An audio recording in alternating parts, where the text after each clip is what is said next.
This is the Frugal Gardener, and I have a question for you today. Why is it that people, for the most part, only garden in May, June, July, and August? I see the numbers go up on YouTube, on all the gardening channels.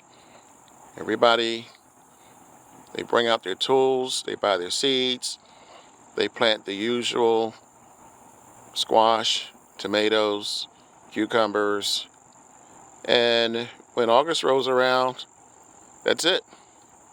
With food prices being the way they are, you would think that people would garden at least until it gets cold, and that's why I'm here today.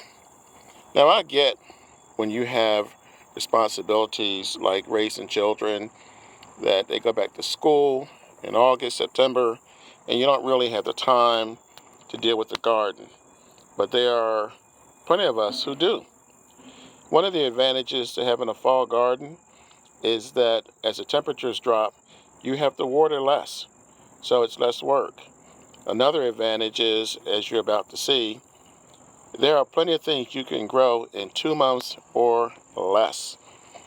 This is what I'm growing currently, or will be planting soon. So the whole list is mustard green, squash, lettuce, beans, kale, beets, peas, bok choy, radishes, and spinach.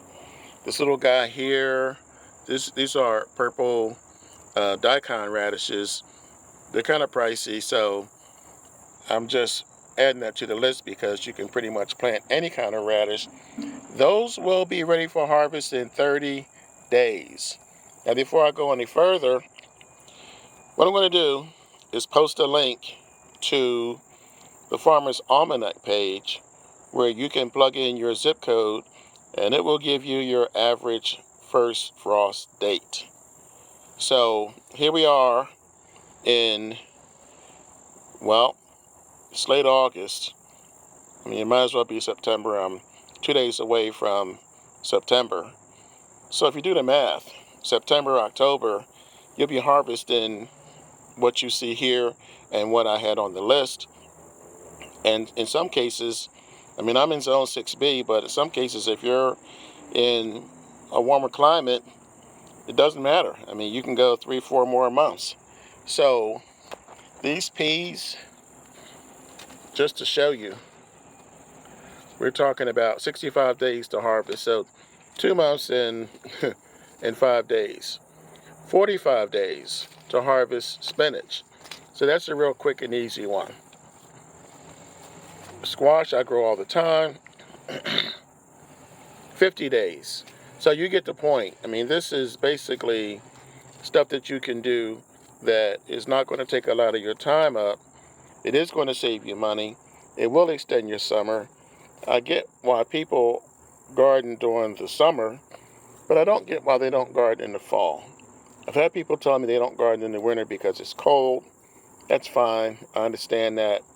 But it's not winter. It's not even close to winter. We skip over one of the prime times that we can still utilize our garden. So, my challenge to you guys is to plant at least one of these. One. I mean, the radishes take 30 days, but if you planted a couple of these, it's really not going to be that much work. And again, you garden during the summer, so why not garden in the fall? Give it a shot. This is the Frugal Gardener. Please subscribe. If you have subscribed, please hit the notification bell because I'm here year-round. And remember, when you grow your own food, you'll always know where it comes from. You guys have a great day. I'll catch you on the next video.